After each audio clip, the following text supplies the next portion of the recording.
Gute Texte zu schreiben ist für jeden wichtig, der im Internet unterwegs ist. Das kann für ein Ingenieursbüro, das potenzielle Kunden finden will, genauso wichtig sein wie für eine Schule, die sich gut darstellen will, weil es eine Privatschule ist und darauf angewiesen, dass Schüler kommen. Ja?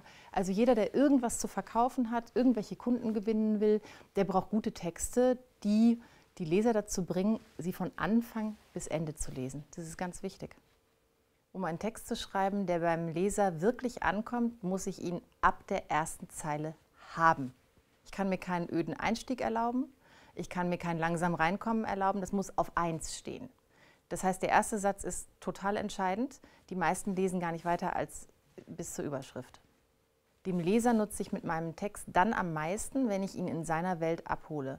Also wenn ich den ersten, den zweiten, den dritten Satz eines Textes lese und das Gefühl habe, das kenne ich, das Gefühl kenne ich, das ist mir auch schon mal so gegangen, das habe ich erlebt, davon habe ich schon mal gehört oder mindestens, das kann ich mir gut vorstellen. Wenn man das schafft, dann bietet man auch einen Nutzen, weil der Leser sofort anfängt, mit seiner Geschichte parallel mitzulaufen. Das heißt, während ich schreibe und ihm was biete, ist es eigentlich nur ein Abbild dessen, was er mitdenkt. Ich schreibe über PR-Arbeit und er denkt über seine PR-Arbeit nach. Ich schreibe über Kuchenbacken, er denkt über seinen Kuchenbacken nach. Ich schreibe über Familienstreit, er denkt über seinen Familienstreit nach. Es ist halt immer der Spiegel. Einen guten Text zu schreiben ist die eine Sache, bringt aber gar nichts, wenn man nicht weiß, wie man ihn schreiben muss, damit er im Internet auch gefunden wird, weil dann wird ihn keiner lesen und dann ist er auch nicht gut. Das heißt, ich muss mein Handwerk beherrschen. Wenn ich das Handwerk mit der Sprache beherrsche, das ist die Voraussetzung, die Grundvoraussetzung für jeden, der schreibt. Aber heutzutage ist eben das Internet zu beherrschen und die Optimierung für die Suchmaschine zu beherrschen der zweite Punkt des Handwerks, den man beherrschen muss. Für Suchmaschinen optimiert zu schreiben, ist meiner Meinung nach das Einfachste, was es gibt. Da wird wieder so ein Voodoo-Brimborium drum gemacht, dass jeder denkt, das ist eine Wissenschaft für sich. Ist es auch, aber ich würde jetzt mal sagen, wenn man 15 Sachen weiß und die bei jedem Text beherzigt, ist meine Erfahrung, kann ich mit meinem Text immer auf Google Seite 1 kommen.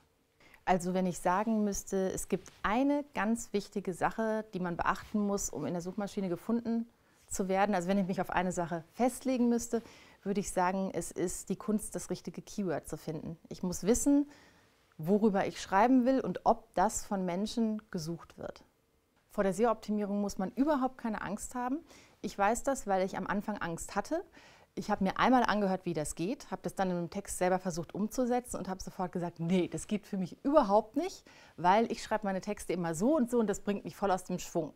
Und dann habe ich das mal ein Jahr nicht gemacht und war dann so frustriert, weil mein Blog einfach nicht weiter gewachsen ist, dass ich dann doch noch mal hingegangen bin und es versucht habe und halt ein paar Mal hintereinander, sodass man auch reinkommt und auch mit dieser neuen Art zu schreiben seinen Stil findet. Und jetzt kann ich fast gar nicht mehr anders schreiben, das ist mir in Fleisch und Blut übergegangen. Also man darf als Schreiberling durchaus auch noch mal was dazulernen. Menschen, die zu mir kommen, die lernen wollen, wie man bessere Texte schreibt, die fürs Internet optimiert sind, haben eigentlich immer so ein bisschen Manschetten. Da kommt jetzt jemand, der mir erzählt, wie ich das machen soll.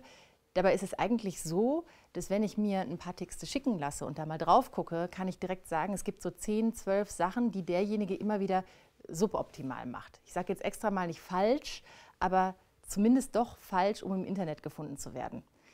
Oder um den Leser zu erreichen. Und das muss man sich dann halt eingestehen, aber die böse Phase der, schau mal, das geht so nicht, ist dann auch schnell vorbei, weil ich würde mal sagen, das dauert vielleicht eine Stunde und die restlichen 7 Stunden sprechen wir darüber, wie man es ab jetzt anders macht. Auf den Punkt komme ich mit Texten immer dann, wenn ich das Überflüssige weglasse. Den Fehler, den die meisten Menschen machen, ist eben dieses Drumherum schreiben, zu viele Füllwörter, zu viele Adjektive, zu viele Adverbien, zu lange Sätze, zu viele Passivkonstruktionen. Also gibt es einfach Dinge, die einen Text nicht gut lesbar machen. Man will eigentlich das Wesentliche lesen und auch direkt verstehen und nicht durch so ein Labyrinth geführt zu werden, um am Ende dann zu sagen, irgendwie, ich habe den Text nicht richtig verstanden. Also eigentlich will man ja direkt in die Mitte vom Labyrinth und nicht einmal drumherum. Das kann man bei mir lernen.